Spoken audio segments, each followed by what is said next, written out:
My best friend Emily and I were accepted into the same university. That summer, she secretly lived with her deadbeat boyfriend for 3 months, but told everyone she was on a graduation trip with me. She stole money from her family to buy him a new phone, claiming it was a graduation gift for me. On the first day of school, she took her tuition money and ran off with her boyfriend, and her family found out. She told them I had manipulated her. Eventually, her parents came to campus and found me during class. They beat me publicly until I had multiple fractures and internal bleeding. Half dead, they dragged me to the rooftop and threw me off in front of everyone. When I opened my eyes, I had returned on the day she ran away with that worthless guy. I've been close with Emily since school, always together. Every time she went off the grid, her parents called me first. On the first day of university, her mom Susan messaged me again, demanding answers. I was putting on my uniform for registration and glanced at my phone, ignoring it. As I tied my shoes, Susan got impatient and called. My roommate saw I was busy, kindly answered, and held the phone to my ear. Suddenly, Susan's shrill, unpleasant voice blasted through. "Lily, is my daughter with you? Tell her to call me back immediately. How long does enrollment take? Can't you remind her to check her phone? Her father and I have been waiting all day. Stop being so selfish, always dragging Emily out to play. She used to be so responsible before she met you. This is your final warning. Get Emily to call me right now or stay away from her forever." Her tone grew harsher with each sentence, escalating to screaming. She was on the verge of completely losing control. My roommate chuckled awkwardly, handed me the phone, and walked away. But I was just as furious as Susan sounded. In my previous life, if it weren't for her so-called perfect daughter, I wouldn't have died a bloody death right after starting university.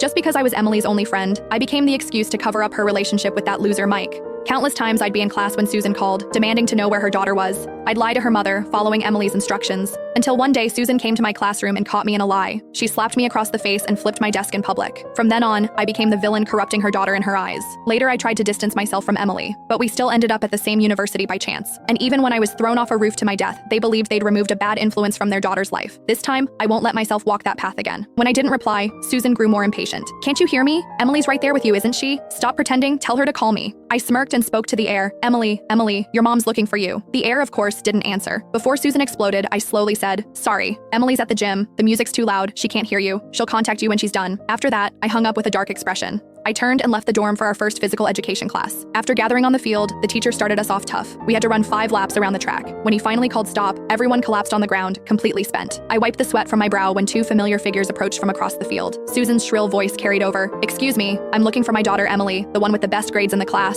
My heart sank. I didn't expect them to come so early, so I quickly got up to head to the restroom. But as I turned to leave, Susan grabbed my hair and yanked hard. "You little bitch, why are you sneaking away? Feeling guilty, huh? Tell me, where's my Emily? She hasn't seen me or her father all summer, always off with you. Even bought you expensive gifts. You little slut, is this how you treat a friend?" I checked the gym class roster with the teacher. Emily's name isn't on it. With that, Susan pulled my hair violently, and I fell backward onto the ground. Her face was twisted with rage, eyes full of hate. I'd just finished running, my legs were weak, and before I could get up, Emily's father John stomped on my chest. I could barely breathe. Susan laughed coldly and grabbed my hair again. Forcing my head back, she snarled, "Last chance! Where's my Emily?" I gasped in pain but couldn't help smirking. "Your daughter doesn't even tell you, and now you come asking me? Is she really your daughter? She's off marrying that lowlife. If you don't hurry..."